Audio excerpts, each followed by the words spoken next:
The first thing they will eat will be what, ikhwani? Ziyadatu kibid. Exactly what the brother mentioned, meaning the liver of a fish. That will be the first thing. That will be what they will be welcomed with. And then afterwards, Imam Nawawi explains, by the way, the reason. Many people ask. Even me, when I first heard it, I thought it's a bit strange. It's like nice, it's fish. But Imam Nawawi explains the reason why. He says that an extra bit of the liver of the fish is the tastiest and most wholesome part of the fish. And this will be the welcoming meal when they enter Jannah. And then afterwards, a bull of paradise that used to graze along its edges will be bought and slaughtered in front of them. And they will eat this bull. And you can find this a hadith in Muslim, Sahih Muslim. And then they will drink. What will they drink after this meal? Salsabil. What's salsabil? Isn't this enough, ikhwani? About Jannah? Isn't this enough that you've heard of Jannah?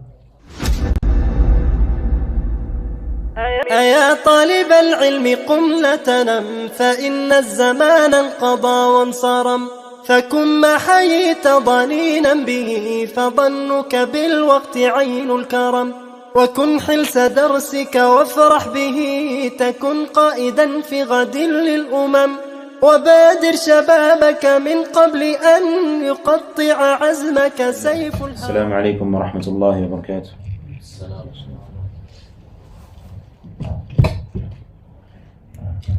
بسم الله والحمد لله والصلاة والسلام على رسول الله. إن الحمد لله نحمده ونستعينه ونستغفره ونعوذ بالله من شرور أنفسنا ومن سيئات أعمالنا. من يهده الله فلا مضل له ومن يضلل فلا هادي له وأشهد أن لا إله إلا الله وحده لا شريك له وأشهد أن محمدا عبده ورسوله. My dear respected brothers and all those listening, ask Allah Azza wa Jal to make this gathering a beneficial one, to make it from those that will benefit us in this life and in the hereafter, and to make it from those gatherings that will benefit us Yawm al-Qiyamah, that will testify for us and not against us. Because we know without a doubt sitting in majalis al-ilm, majalis al-dhikr, whether it is the masajid or any other place, then of course it's a blessing. So first and foremost, you should be thankful to Allah Azza wa Jal to make it, or to make you from those that have been able to come out, leave your house in this type of condition when it's raining and windy, to sit in the masjid, because that is a ni'mah in itself. وعن أبي هريرة رضي الله عنه عن النبي صلى الله عليه وسلم قال, and the authority of Abu Hurairah رضي الله عنه, he reported that the Prophet صلى الله عليه وسلم said, قال الله عز وجل. So this meaning is Hadith Qudsi. Allah the Almighty, Allah the Exalted and Glorious, He mentioned and He said, أعددت لعبادي الصالحين. I have prepared for my pious, righteous slaves, righteous servants. What did He prepare for us, ya ikhwani? قال, ay Allah Azza wa Jal, ما لا عين رأت, that which the eye has never seen, ولا أذن سمعت, ولا أذن سمعت, and that which the ear, no single ear has heard of, no one has heard of it. ولا خطر على قلب بشر, and no one can even comprehend or perceive or even imagine that which I prepared for my righteous servants. So this hadith, ya ikhwani, which is reported in Muslim, Sahih Muslim, is a proof that what? That paradise exists. Jannah is there. It exists. As many people from the people of innovation, they try to make statements and claims that it doesn't exist or is going to be created on Qiyamah. La, it exists. It's there, ready to be filled with those that are deserving of entering paradise. ويقول الله عز وجل في محكم تنزيله إن المتقين في جنات وعيون.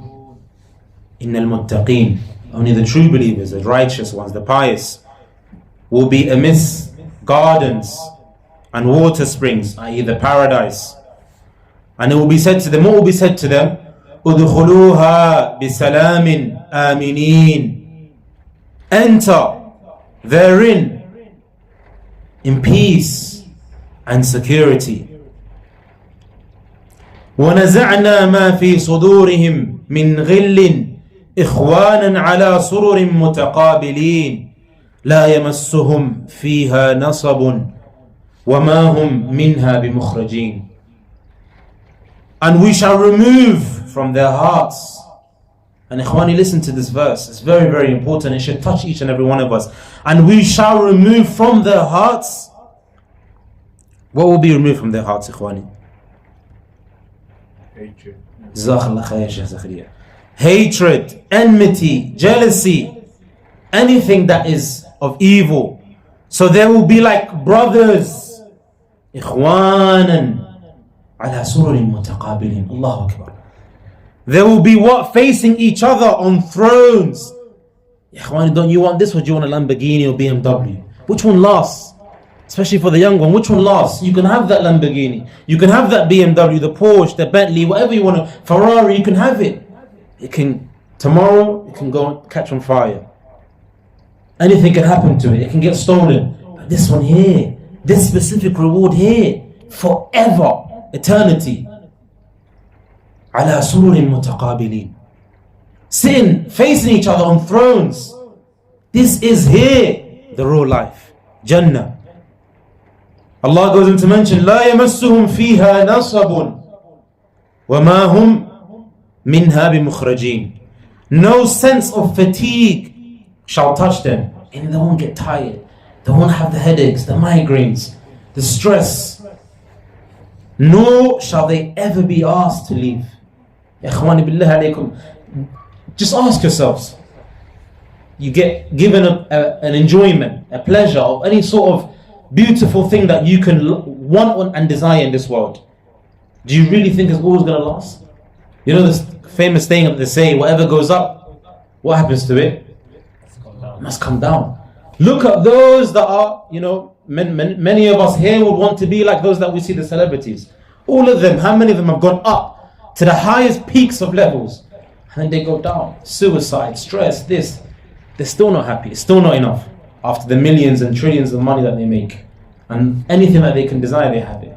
Why is it we see non-Muslims, famous celebrities, accepting Islam? What's the reason, ikhwan? Because that sa'ada, that true peace, tranquility, happiness is not there. But here, everlasting. بمخرجين, they'll never be asked to leave, ever. They'll be there forever. Now listen to the tafsir. Those are the ayat. It's the beginning ayat. Now what does tafsir Ibn Kathir say? What does Imam Ibn Kathir say in his tafsir? He says, explaining these verses, he said, those people, i.e. the inhabitants of paradise, they will be told to enter paradise with security and peace. ادخلوها بسلام. لا تقلق. لا تحمل هم. Meaning, don't be worried, don't be stressed. Know that this is your day. هذا يومكم الذي وعدناكم. Verily, this is the day that you were promised, that we promised you. For all of that hard work. Ikhwani, wallahi, it's true. Life is tough. It is tough, and it can get tough.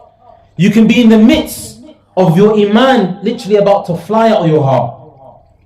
Because it's just too much, you can't take it. But hang on, just a little more. You're not in this dunya for long, it's not everlasting. Just a little short while. Remain steadfast on your deen. Kun ala al-istiqamah. And know that, look at the reward. You will enjoy all of the hardship and all of that you put in. The investments, long life investments. Not like what we have there, what we know here, what we have here. You put in a couple of thousands, what have you, get, no, it's going to end. You may not even enjoy that which you invested in this dunya, especially if it's in haram. But invest in something that's khair. Put forward good deeds to yourselves and other people. Help them do good deeds where you are and wherever you go. And then inshallah you're going to find it Yawm al-Qiyamah. And guess what? There, wallahi, you would wish all of the du'as and everything that you did, you would wish that it was paid back to you, meaning you were given the reward there in the akhirah. Because the reward there is much more than the reward here. So he says that those people that will enter paradise, they'll enter with security and peace. Peace of mind from anything, from fear, fearing to be taken out. They will be granted peace as soon as they enter. They'll be welcomed with peace from the angels. All of the types of bad negative vibes will be taken away from their hearts. Any sort of enmity. Here you have a problem with someone. Many of us face problems with our family members, maybe. We have hatred towards maybe our siblings, maybe our parents, maybe something. There's a fitna. We get tested and trialed. Maybe our friends, maybe those outside. We haven't even done anything to anyone, but yet they hate you. Maybe they have hatred towards you. towards you. It could be anything. You do get that tension between people. Rivalry, jealousy, bad intent, bad niyyah. In Jannah there will be no more of that. Why? What's the reason, Ikhwan? That's the question. Why is it that it will be removed from their hearts before they enter Jannah? What's the reason? What's the wisdom behind it? Not just so that you can enjoy it. What's the reason why all of the enmity, meaning their hearts will be cleansed? What's the reason before they enter Jannah? There's a place that disputes any differences get settled before you enter Jannah. Not that I'm saying, what's the reason why it gets removed from their hearts? After the reckoning and everything, and they'll be put accountable for what they did, meaning why is it that everything will be, their hearts will be clean before they enter Jannah? Huh? Say again? Okay, elaborate. What's the reason though? They could have a peace of mind and enjoy the full pleasure. Ahsan Zakaria, it's exactly what you said, but to elaborate more, because Jannah is not a place for anyone that has something within their hearts. That's the reason. Jannah is a place, everyone will be on the same level. In terms of cleanliness, in terms of purity in their hearts. Every single person in Jannah will be on the same level. I won't look at someone else and think bad towards them. They won't look at me and feel bad towards me. Or enmity or anger. I won't look at someone else and be jealous. Jannah is a place where it's for purity. People that are clean of everything that is bad. So that's the reason, Ikhwani.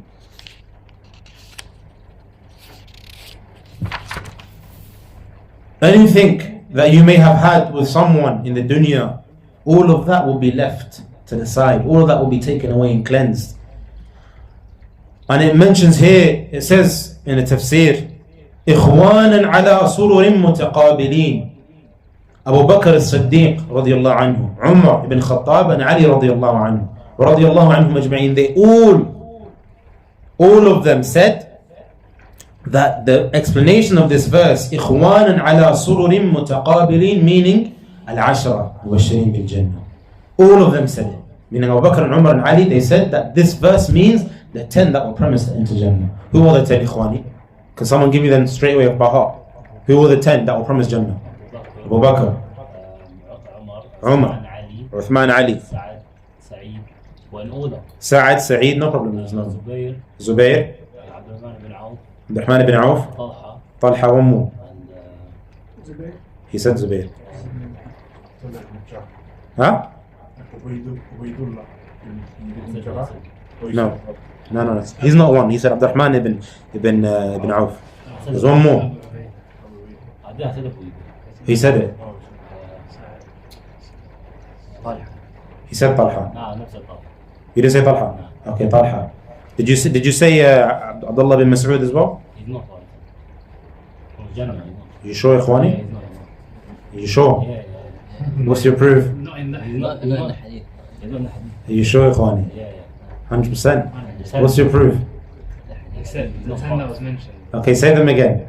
Abu Bakr, But I like to test. Abu Bakr, Umar, Uthman, Ali, Zubair, Abdurrahman bin Auf, Sa'ad, Sa'id.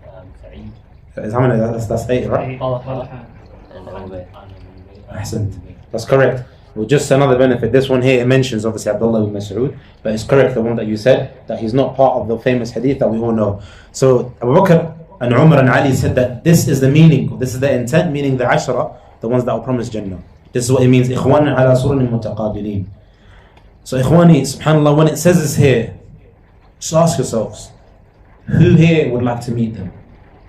I put my hand up, I definitely would. Is it just me? Only a couple of brothers? Everyone here would like to meet them, subhanAllah. Now, how do you work to get to that stage?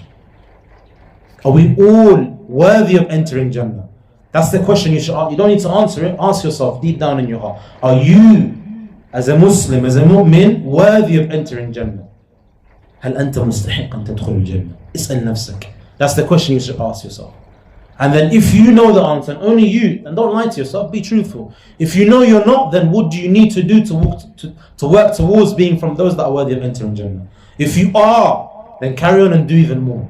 Because wallahi, to meet these people, those that struggled in the beginning of time, when Islam was ghareeb, was strange, they're the ones you would love to meet. Some people, they say that I'm not worthy. I can't. I've done too many sins. I've done too much. I've been around too much in places I shouldn't have been around. It's not too late. And just because you haven't done enough, it doesn't mean you can't. And I'll remind you all of this hadith. Many of us know it. The companion that came and asked the Prophet ﷺ, and he used to be from those that used to help the Prophet ﷺ and work for him. The Prophet ﷺ knew that he had something on his mind, so he said, "Salni," meaning ask me.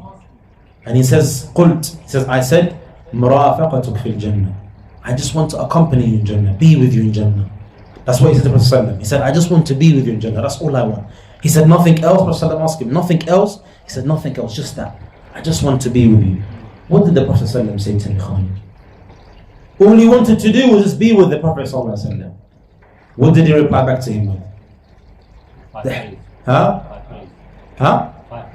Five salawat? No. Something even lighter than that, but upon the meaning of that which you said. You will be with those that you love. That's another hadith, Akhi Zakaria, barakallahu. That's another one we're going to mention. What did he say to him? He said to him, فَأَعِنِّي عَلَى نَفْسِكَ بِكَثْرَةِ السُّجُودِ. He said, so help me and help yourself. Meaning, if you want to be with me in Jannah, Prophet is telling him, he said, help yourself and help me by increasing in making sujood. Meaning, pray salah. Put forward something that inshallah it will be a means of you entering Jannah and being with me. That's what he answered him with. He didn't tell him to fast, the fast of Dawood. He didn't tell him to read Quran day in, day out, third part of the night. He didn't tell him to go and make Hajj 1,000,000 times. Just this simple thing, showing us that the deen is merciful, the deen is easy. So this here, ikhwani, is a proof, and this hadith in Sahih Muslim, it said that increase in making sujood, that will help yourself, and inshallah you'll be with me in Jannah. And another hadith that the brother mentioned, upon another story that we know, of course, when one said that, how is it that I can reach a level of those people that I am not befitting, meaning in terms of deeds, my good deeds are not befitting to be on the same level of these people. Prophet ﷺ, what did he say? Zakaria say again the hadith. Al-maru ala man ahab. The meaning in Arabic. Literally, that's what it is. So you love Prophet ﷺ. How do you show you love the Prophet ﷺ? By following his way and doing that which he did, listening to that which he told us. And what's the proof from the Quran, ikhwani? That if you love Allah Azza wa Jal, then you should follow Prophet ﷺ. If you claim you love Allah, what's the proof of that? Ahsant Zakaria. قُلْ إِن كُنْتُمْ تُحِبُّونَ اللَّهَ فَاتَّبِعُونِي. So this hadith, this ayah here is a proof as well. So if you love the Prophet ﷺ, and we all should, we love the Prophet ﷺ, the companions of Bakr, Umar, Uthman, Ali, and all of the companions, and you want to be with them in Jannah, then do as much as you can do. Allah Azza wa Jal won't burden a soul more than it can bear. Abadan. Inna Allah la yudhlim ahada. And He won't oppress anyone. So do that which you can do. And love them. If you can't be on the same manzila, same level as the companions in terms of actions, and of course none of us can, but if you can't even get close to reaching that level, like the Prophet ﷺ or his companions, and the very least do what? Love them from the bottom of your heart, and inshallah you'll be with them. Allahumma ja'alna nakuna minhum. May Allah Azza make us to be from the people of Jannah and to be from those that accompany them in Jannah. And ikhwani, also a reminder that we're in a place right now, bi'idhnillah, and the malaika surrounding us with rahmah, Allah Azza wa Jalla is going to mention us in a gathering better than this gathering. And it's raining.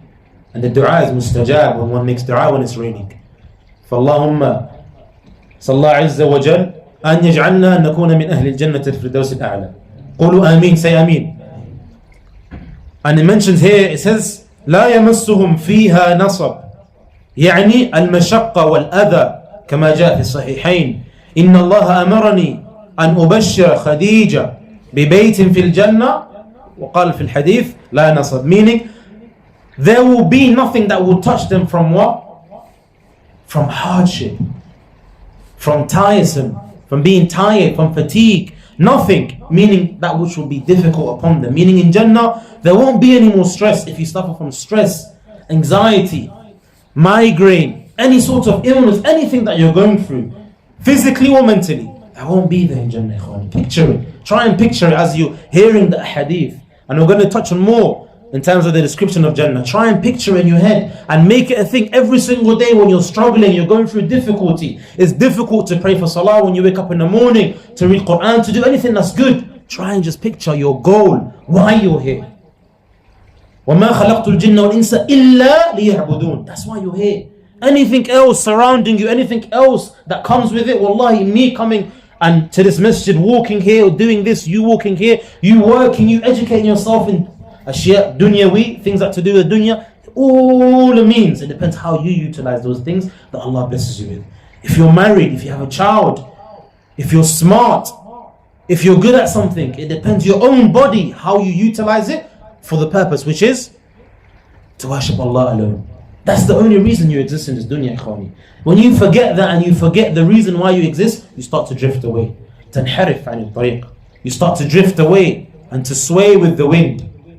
And that's when you get into stuff you shouldn't get into. But when you remember the reason why you're here, everything else surrounding you yourself as a person, you shouldn't care about. And listen to this hadith.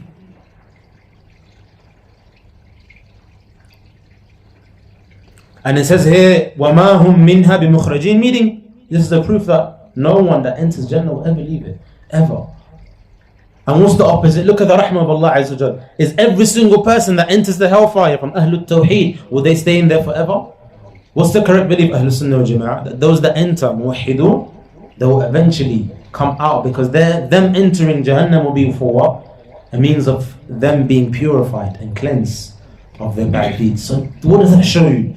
The people of Jahannam that enter the hellfire, that their sins outweigh their good deeds, okay, but they did not commit shirk and they're from the people of Tawheed, then inshallah Allah Azza wa Jal will take them out, showing you the mercy of Allah. But those that enter Jannah, never. That's them, that's their place. After the mercy of Allah Azza wa Jal, they earned it. So therefore they would never leave. And that in itself shows you the mercy of Allah Azza wa Jal. كما جاء في الحديث يقال يا أهل الجنة, and it's mentioned in the hadith, when the dwellers of Jannah will enter Jannah, an announcer will say, someone will say to them, O inhabitants of Jannah, إن لكم أن تصحوا فلا تمرضوا أبدا وإن لكم أن تعيشوا فلا تموتوا أبدا. This is the people of Jannah, they're being told this. O people of Jannah, you have a promise from Allah Azza wa Jal, a wa'ad, a promise. What is that promise? That you will live therein forever and you won't die. You will be healthy in Jannah forever and you will never get sick, ever. And the hadith carries on and mentions, وَإِنَّ لَكُمْ أَن تَشَبُّوا فَلَا تَهْرَمُوا أَبَدًا. And you will remain therein in Jannah at a young age and you will never become old, ever. وَإِنَّ لَكُمْ أن تقيموا فلا تضعنوا أبدا. وقال الله عز وجل خالدين فيها لا يبغون عنها حولا. الله أكبر. The rahmah of Allah Azza wa Jal, ikhwani, wallahi, is amazing. It will be said to them after they've been told that you will remain in Jannah forever and you won't die, and you will be there healthy forever and you won't die, and you will also stay in Jannah at a young age, at that fixed age, which is, ikhwani, 33, ahsant, which is the age of who? Huh? Jazakallah khair, Zakaria. And you will also stay in Jannah at a young age and you will never become old. And also you will never feel miserable. You will be under a constant bliss and you will never ever ever feel miserable in Jannah, wherein you will be there forever. No desire, as is mentioned in the Quran, will they have to be removed therefrom, from Jannah. Isn't this enough, ikhwani? أليس هذا كفاية? Really and truly, we should stop here and end, and it should be the means of ending the lesson. That in itself, that which was heard from the ahadith, from the ayat, is enough. Just the first hadith, أعددت لعبادي الصالحين. I've literally promised something. It's like a surprise for my righteous servants. ما لا عين رأت أبدا. No single eye has seen. No eye has seen in this hadith. ولا أذن سمعت. No ear has heard. ولا خطر على قلب بشر. That should make you literally be on edge. Where it's like, you know what? This is my main thing I'm going to live up to try and reach this place that I can't even comprehend. But it goes on in terms of the description of Jannah and the benefits. And just to know the weight or the value of this dunya is nothing. كما جاء في الحديث أو في المعنى كما قال النبي صلى الله عليه وسلم ركعتي صلاة الفجر خير من الدنيا وما فيها. That in itself just shows you how much Allah Azza wa Jal values or looks at the dunya in this hadith. That the 2 sunnah prayers you pray before Fajr is better than that which is in the dunya and everything that surrounds it. It's no value, it doesn't weigh anything. So why kill yourself for it, Khani? Why go through the extra mile of trying to make ends meet or even more money than that which nothing is going to leave you from that which was written down for you? That which was written for you, nothing could leave you. So why is it you're going through the extra mile to disobey Allah Azza wa Jalla in order to get something better? When you might even go that extra mile, you might not reach that which you desire, Ikhwan. How many stories do we know of people that have planned to do something? Simple example, Ikhwani. Sad but reality. People have prepared to get married. All the preparations have gone for them to do such a thing. It could be in a halal way, and Allah has written that ajal. The yaqeen comes to them before they even get married. Some of them, in terms of getting a job, some of them go through literally to the miles of saving up and getting money in a haram way in order to buy their first flashy car. All of the means that they've gone through, selling drugs, doing nonsense on the streets and what have you, fraud, whatever it may be, to get that car that they've wanted since they were 10 years old, let's say. Who here doesn't wish to have a flashy car? Put your hands up. Anyone that puts their hand up, I can swear by Allah, you'll be lying. Everyone would. Now tell me, Ikhwani, imagine you can have that in a halal way in Jannah forever and even better. Rakatay Fajr, literally, the 2 rak'at of Fajr is better than that which is in this dunya, that Ferrari, that whatever Lamborghini that you've seen, and everything in this dunya.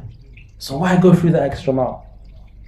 Allah is telling you here, يَدْعُوكُمْ إِلَى الْجَنَّةِ Allah Azza wa calls you to what? To paradise. Just follow Him. Meaning the Prophet ﷺ, follow His messenger and obey Allah Azza wa Jal. That's all you have to do. Worship Allah Azza wa Jal. That's all you have to do. Worship Allah Azza wa Jal. Obey His commandments and that which the Prophet ﷺ told us to. So we mentioned and we said that the age of the people of Jannah will be at the age of 33. And remember, Ikhwani, only after Allah's mercy you will enter paradise. Even the Prophet ﷺ. So act and put forth good deeds. And the meaning of Jannah in the Arabic language means it's a garden filled with trees that cover that which is within it and everything else around it. That's the meaning in the Arabic linguistic meaning. As for the Shar', it literally is a place of mercy, a house of mercy, a house for the believers, wherein there are trees and other things of pleasures, and that which the heart desires, the nafs desires, the nafs desire. As it's mentioned here, فيها أشجار الكريمة والنعيم وفيها ما تشتهيه الأنفس وتلذ الأعين, and that which the eye would want to see and will bring about joy and bliss and happiness to the eye. That is what Jannah is. أعدها للمتقين. Allah has prepared it for His righteous servants. ما لا عين رأت ولا أذن سمعت ولا خطر على قلب بشر. Paradise is of levels, Ikhwani. It's not just one level. Here, everyone sitting here, may Allah make us from those that enter paradise. But not each and every one of us will be at the same level. It all depends on how much you put forward. Whatever you put forward, whatever you invest, you find it in the akhirah. If you don't put anything forward, don't be surprised Yawm Qiyamah. If you don't find anything, if you don't find a position for yourself. Many people that, just simple example, when you want to make it for trials, for those that are interested in football, you play football, you train hard, you want to make it for the trials. There's trials, you've heard there's trials at school or college, whatever it may be. Or let's say you want to act or perform, whatever it may be that you have a habit in, your favorite hobby. So of course you know that not every single person within those that come in the beginning, there's 23 applicants, let's say, only 3 of them are going to be chosen. It's all about, what does the coach look to see? The scout, the one that's scouting, what does he look for? He looks for the best person. Overall, for whether it's skills, agility, speed, behavior, whatever it could be, but he looks for the best of the best. And he's only going to select 3. So ikhwani, whatever they put forward in training and hard work beforehand, it's going to what? It's going to pay off. So whatever you put forward in this dunya, you'll find it in the akhirah. And there will be no one to blame but yourselves. There will be no one to blame but yourself. So paradise has levels, and the highest part of paradise is Firdaus al-A'la. That's the highest part. But this doesn't mean that the level below, the one that's higher, has shortcomings. A'udhu billah. Each level is amazing in itself, but just that depending on the actions of the servant, they will be put at the level that they deserve to be. Now this delight, this pleasure which is paradise, believe it or not, ikhwani, some people will sell it. What would they sell it for? It's a question. This pleasure, this delight, paradise, Jannah, some people they will sell it. What would they sell it for? Jazakallah khair, akhi kareem. They will sell it for dunya. And what is dunya? Within the dunya there's pleasures, but which one is worth more? Exactly, Jannah. So many people, and you may not realize, but that's what you're doing. You're selling your akhirah for something that's worth nothing in this dunya. And many of us, sadly, we are at that stage. So we need to wake up and change and know that what we're selling is worth much more than that which we even know. Allah Azza wa Jal mentions in the Quran, Wallahu yad'u ila dar al-salam. Allah calls you all to a home, which is paradise. Wallahu yad'u ila al-jannah. Allah calls you to paradise, ikhwani. And what does shaitan call you to? الشيطان يعيدكم الفقر ويأمركم بالفحشاء. And exactly what the brother said, Jazakallah khair, that he calls you to the hellfire. And he threatens you with what? With poverty. That's how shaitan gets to you. You can't do this if you're steadfast. You ain't going to get that good money if you're steadfast. What are you going to get if you go to the masjid? What are you going to get if you practice the deen? You ain't going to get that dough. Literally, that's how it happens in your head. You're not realizing, but that's all shaitan. And he's not going to come to you the way he'll come to someone else. You have to bear that in mind, ikhwan. Shaitan is smart. He knows what he's doing. He knows where his end goal is, hence why he wants to drag in as many people as he can with him. And that's what he does. يَعِدُكُمُ الْفَقْرَ وَيَأْمُرُكُمْ بِالْفَحْشَاءِ. So when he threatens you with what? Poverty, then you think to yourself, I can't do this if I'm on this path. Let me just go and take the easy way out. But rather he's calling you to do what? Everything that's evil. And Allah Azza wa Jalla is calling you to paradise. So you have to make that decision. You have to make that choice. Every single day you wake up, you're being blessed by Allah Azza wa Jalla. Because you're still a Muslim. You woke up as a Muslim and you go to sleep as a Muslim. That in itself is a blessing. Now work hard. Don't make this us being here today just a means of you hearing something coming up from one ear, going in one ear, coming up from the other. Action. Not because I said it, but because Allah Azza wa Jalla states in His noble book and the Prophet ﷺ tells us in that hadith. It's true, it's there. Jannah is there, ikhwani. It's there for the taking. It just depends on what you want. Do you want Jannah or do you want Jahannam? It all goes back down to what you want, ikhwani. So if you know what you need to do, then act. Make today a day where you can act. Jannah, we know, without a doubt, عالية في محلها, meaning it's very, very high. It's elevated.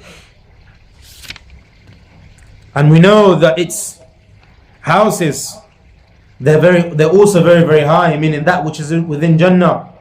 لها غرف. They have different rooms or levels, you can say. ومن فوقها غرف. And each one has one on top.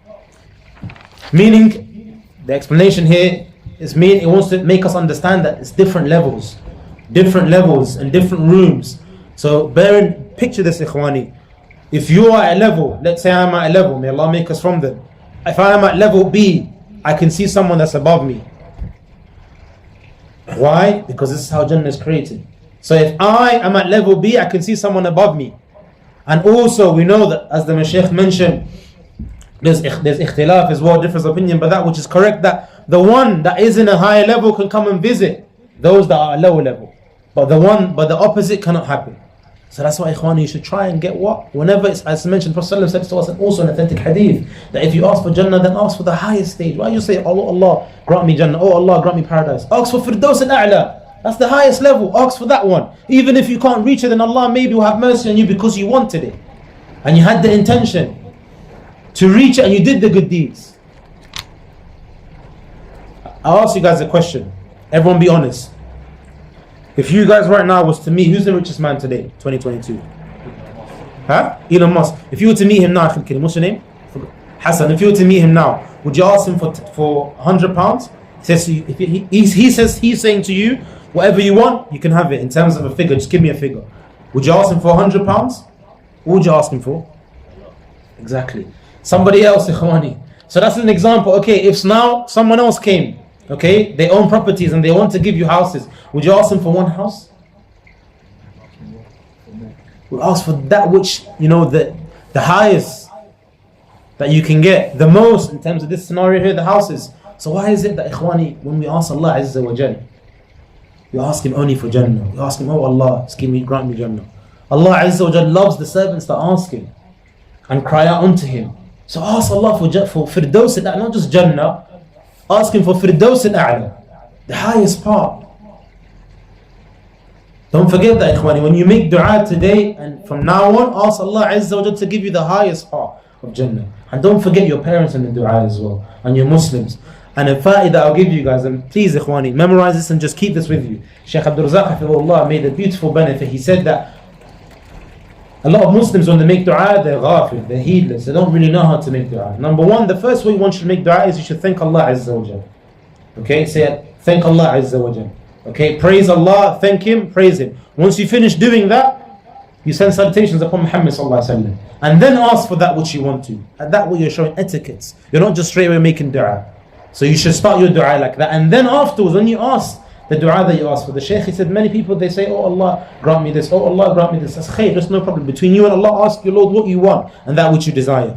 But the Shaykh, he made a benefit and he said, when you make dua, for example, you ask Allah Azza wa Jal to forgive you, ask Allah Azza wa Jal to forgive the Muslimin, al-ahya minhum wal-amwat, those that are alive and those that are dead. What's the benefit? What's the reason? When you ask Allah Azza wa Jal to grant you paradise, ask for the Muslims as well. What is the benefit here? You get exactly. It comes back down to you. It comes back to you. So when you think smart. You're investing for yourself. When you make dua for your brother when he's not in your presence, whatever it could be, oh Allah, give him good health. Make dua for him. What happens? It comes back down. It comes back to you.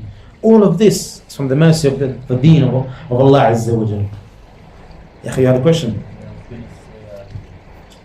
About the dua, you said to praise and thank Allah first. Do you praise and thank Allah or just praise Allah? Is that sufficient? The more the better. So if you just praise Allah, of course, yeah, if you praise Allah, but it's a long hadith. I would like to bring it to you, inshallah, one day. It's a long hadith where Prophet ﷺ had one of his companions making dua, a specific way. And from the means of doing that is that you're showing respect, and it's in a better manner instead of you just asking straight away. Prophet ﷺ said that this dua that this companion made, and talking about the man, he said that verily it will be answered and it won't be rejected because of the tariqah that he used, the method that he used. He praised Allah, he thanked Allah, then he sent salutation upon the Prophet ﷺ, and then he asked Allah for that which he wanted. Like from them, Allahumma inni as'aluka bi asma'ika al-husna wa sifatika al-ula, إنك الله الأحد الصمد الذي لم يلد ولم يولد ولم يكن له كفوا أحد اللهم صل على محمد وعلى آل محمد وعلى آل محمد. And then after that you say أسألك and then you ask for that which you want. This is just an example. And then it's mentioned in the Quran قطوفها دانية, قطوفها دانية, meaning the ashjar, the trees, and that which is within the trees, they are high up and the fruits are high up. If one desires these fruits, a believer, then it will be leveled down to them and it will come down and descend, meaning let's say they want something and they look at it and they desire, it will come down and be given to them.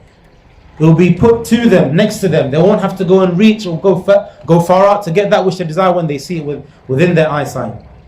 So that in itself, ikhwani, shows you the pleasures of Jannah. And then in the other ayah, لا تسمعوا فيها لاغية. And the Shaykh mentioned that there's so many different ways, قراءة, the way to pronounce it. لا يسمع فيها لاغية ولا تسمع فيها لاغية. Meaning that all of these have the same meaning, that the people of Jannah, they won't hear, okay, they won't hear anything from words that will what? That will have a bad meaning, that will affect them in a bad way, meaning that they won't like to hear. There will be no foul language. So no one in paradise will speak with a foul mouth or bad language. This is the meaning of this verse. Rivers will flow in paradise. فيها عين جارية. Rivers, not river. Rivers, meaning plural. There will be no limit of where it will stop and where it will flow beneath the believers. It will flow beneath them and there will be no limit towards it. What's the proof, ikhwani, of the rivers? Allah Azza says, مثل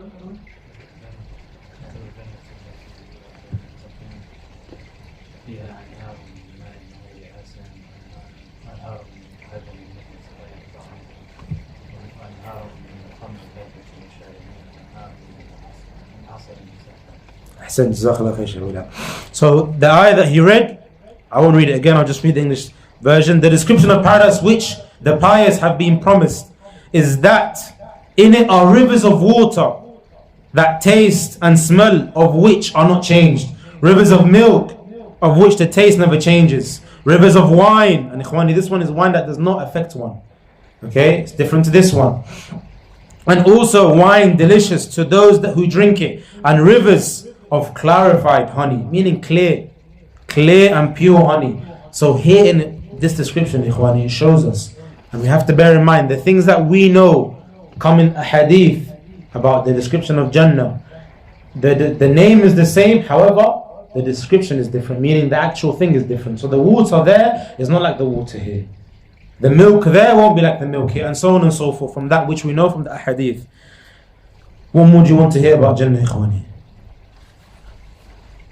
It's actually a question. What more do you want to hear about Jannah? The Shaykh, he mentions here, subhanAllah, he says, that which we know about Jannah, that which we know about Jannah, that which we know about Jannah is only what? Little knowledge that we've been given. But rather there's so many things that Allah hasn't informed us of. Why? Because it's going to be like a surprise waiting for the believers that deserve it, for those that deserve it. فيها سرور مرفوعة, meaning ناعمة. The beds will be high and elevated, soft beds. If anyone would want to sit on these beds, then literally it will be leveled down to them and they'll be able to sit on these beds. وأكواب موضوعة, meaning the cups set at hand, they will be accessible and reachable to the people of paradise. Some of the ulama of tafsir, they mentioned that the meaning موضوعة means that as soon as one of the inhabitants of paradise desires something to drink, it will be filled up, ready for them to drink, and it will be brought to them. وَنَمَارِقُ مَصْفُوفًا, and cushions set in rows. They will find the cushions set up for them, ready. If they want to lie down, if they want to use it, whatever they need is there. وَزَرَابِيٌّ مَبْثُوثًا, and rich carpets all spread out. And these carpets that are called zarabiyun, they're the best type of carpets that one can have. The people of Jannah, ikhwani, they'll enter Jannah in groups. وَسِيقَ الَّذِينَ اتَّقَوْا إِلَى الْجَنَّةِ زُمَرًا, they'll be brought into Jannah in groups. They're built, meaning how their height is, will be like the built of what? Of Adam alayhi salam, which is 60 cubits. Their strength will be like the strength of 100 men. Similar. Will be like those that literally one man will have the strength of 100 men. Picture it, ikhwan. One man will have the strength of 100 men. The first thing they will eat will be what, ikhwani? Ziyarat al-kibid. Exactly what the brother mentioned, meaning the liver of a fish. That will be the first thing. That will be what they will be welcomed with. And then afterwards, Imam Nawawi explains, by the way, the reason. Many people ask. Even me, when I first heard it, I thought it's a bit strange. It's like nice, it's fish. But Imam Nawawi, he explains the reason why. He says that an extra bit of the liver of the fish is the tastiest and most wholesome part of the fish. And this will be the welcoming meal when they enter Jannah. And then afterwards, a bull of paradise that used to graze along its edges will be bought and slaughtered in front of them. And they will eat this bull. And you can find this a hadith in Muslim, Sahih Muslim. And then they will drink. What will they drink after this meal? Salsabil. What's salsabil? Very good. Ahsant. What surah? Ahsant. Barakallahu feek. And they will not spit in Jannah. There will be no spitting. There's no saliva, no phlegm. Anyone that has rhinitis, has hay fever, none of that, alhamdulillah, in Jannah. Ikhwani, right now, if I had the opportunity, and Allah granted me the opportunity to enter Jannah and leave everything, I would leave everything to go. Who wouldn't? Ikhwani, who wouldn't? It's a question. It's like some of you have doubts. Everyone should wish for this, because here there is nothing here. It's just, picture it here like it's a dream in this world. It's not worth anything, Ikhwani. It's not worth you getting stressed over. It's not worth you trying to do something that will make you just lose your akhirah for. None of it is worth it. The sweat will be the sweat of the people of Jannah. Misk, ahsant. The fragrance of misk. No more headaches, no more stress, no more depression, no more pressure, no more responsibilities. Nothing. Here is where it all comes to an end. All of it, all of that which you have, ikhwani, that you're going through. Many people, many of us go through different things. All of it, inshallah, will come to an end. So make your beginning. And what's the beginning? What's the beginning of the hereafter? Is it when we enter Jannah or Jahannam? May Allah make us from the inhabitants of Jannah. Is that the beginning? The beginning is the grave, ikhwani. The beginning is the grave. None of us know when our time will come and where it will be. So make your beginning Jannah, where the door opens and it will be, you can see from Jannah, not Jahannam. Waliyahadu billah. Isn't this enough, ikhwani, about Jannah? Isn't this enough that you've heard of Jannah? There's so many other things. Each man will have 2 wives. And look at this once again, subhanAllah. Neither of his wives will have any hatred or jealousy. So all the sisters, there'll be none of that. Here in this world, yes, it happens, it's natural. But in terms of Jannah, there'll be none of that, ikhwani. There's no jealousy or enmity towards them. Towards each other, sorry. They'll be extremely beautiful. They will praise Allah Azza wa Jal, the inhabitants of Jannah, in the morning and the evening. And we know the famous hadith where they will leave on every Friday and they'll go to the suq, a specific suq for the people of paradise, meaning a market. And then when they will return, what will happen? They will come back to their families, much more beautiful than when they left. And same as their families, same thing. So this is a place, ikhwani, for those that want it, you have to work for it. Is this the end of the pleasures of Jannah? Is this the end of the pleasures of Jannah? Abadan, it's not. Then when they will end, meaning when they will end up in paradise and they will be there enjoying from the pleasures of Allah Azza wa Jal, they will be called, i.e. the inhabitants of Jannah will be called, Ya Ahl al-Jannah. Someone will call them, they will hear calling. And then the inhabitants of hellfire will be called, Ya Ahl al-Nar. And they will be said, do you know what this is?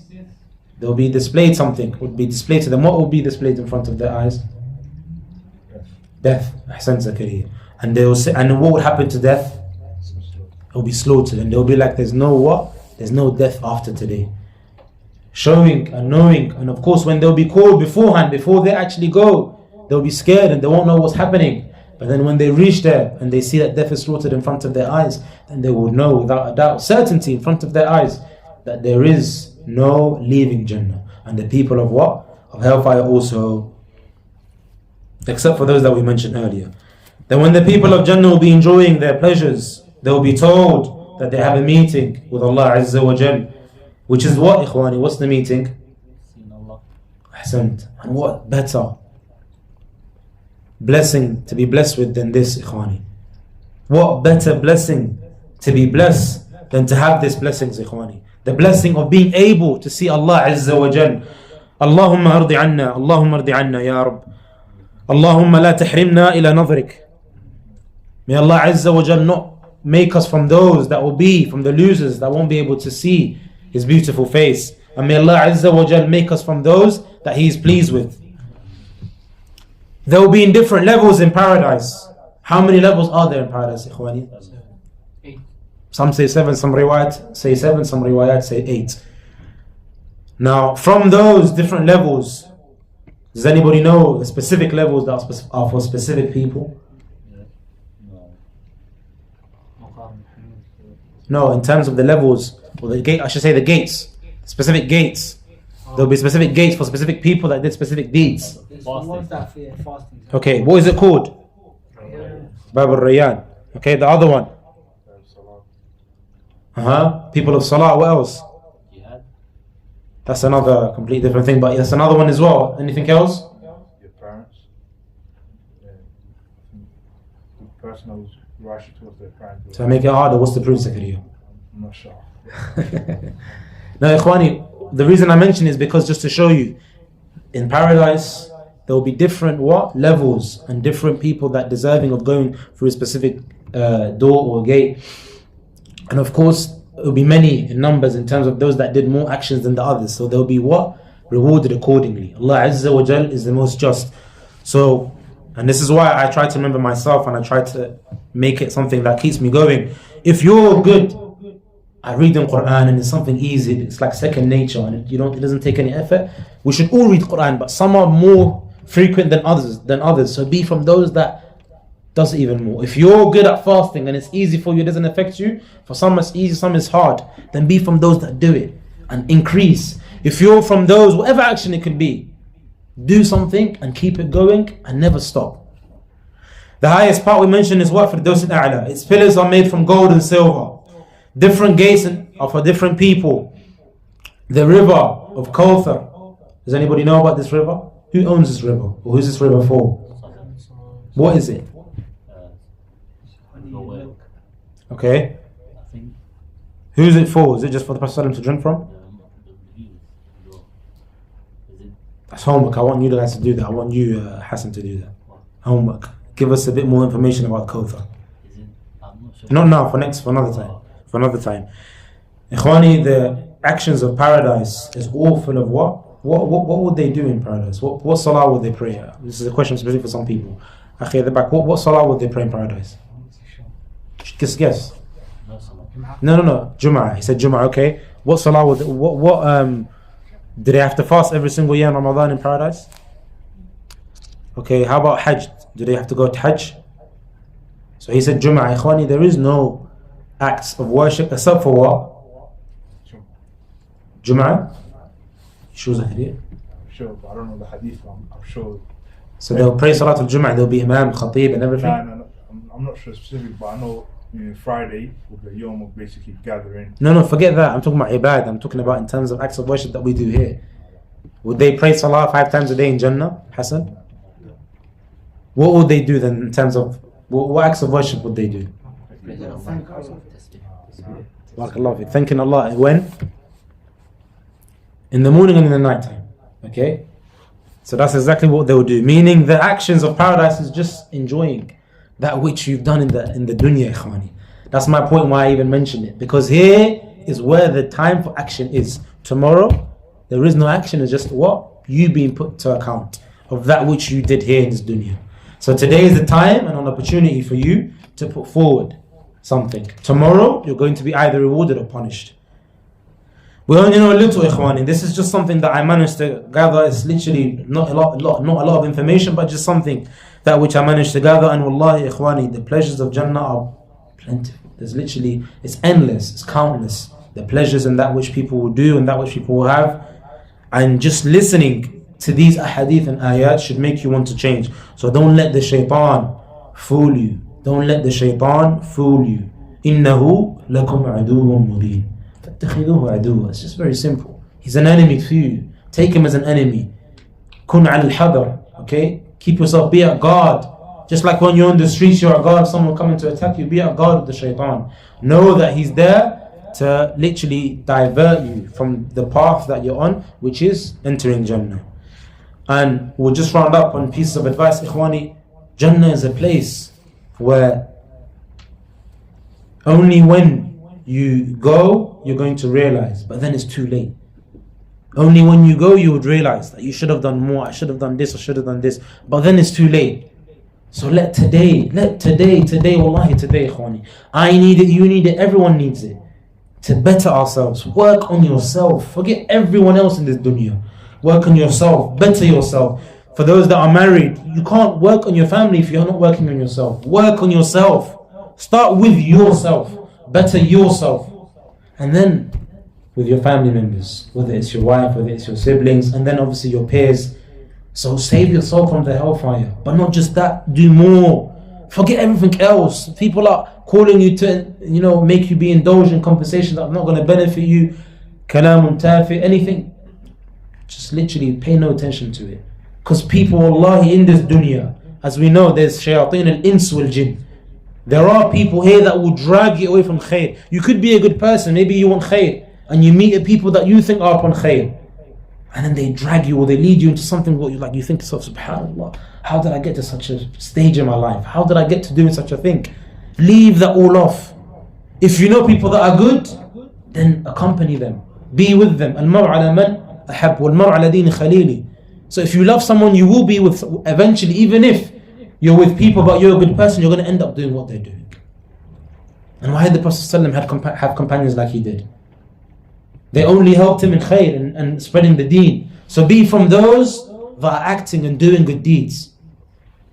I can be here for hours speaking and you can hear and read so many other things for hours and hours and hours. Better not. Just do. Act. Put forward. Put forth. Change today. Make today be a means of you getting closer to Allah Azza wa Jal. Picture it like this. You've got a spot. And we know this in the hadith that's mentioned. Each and every single person has a spot, either in Jannah or Jahannam. There is no middle path. You, me, and every single person, you've got a spot for yourself. You're the one that's going to decide. I'm the one that's going to decide. Each and every single one of us, wallahi azim, you're the one that's going to decide which spot you deserve to be in. And how? By your actions. What you put forward, what you put in is what you get out. So you put something good, you're going to get out something good. As they say, as the saying goes, life is too short, but we should use, as Muslim, we should change. I'm going to alter this statement. Life is too short, so don't go and enjoy and do nonsense, as they say, which makes no sense. But what you should do, put forward as much as you can whilst you have the opportunity. Because wallahi, you don't know when you're going to die. You don't know when the time is going to come. Then it's too late. It's too late. Way too late. So now is the time you have. And once again, wallahi, you just thank Allah Azza wa Jalla each and every single time you wake up. Say, Alhamdulillah Rabbil Alamin. Alhamdulillah alladhi ahyani ba'da ma amatani wa ilayhi an-nushur. Alhamdulillah alladhi ja'alni min al-muslimin. When you eat food, say, Alhamdulillah, wallahi, ikhwani, people are suffering in this dunya from the Muslims.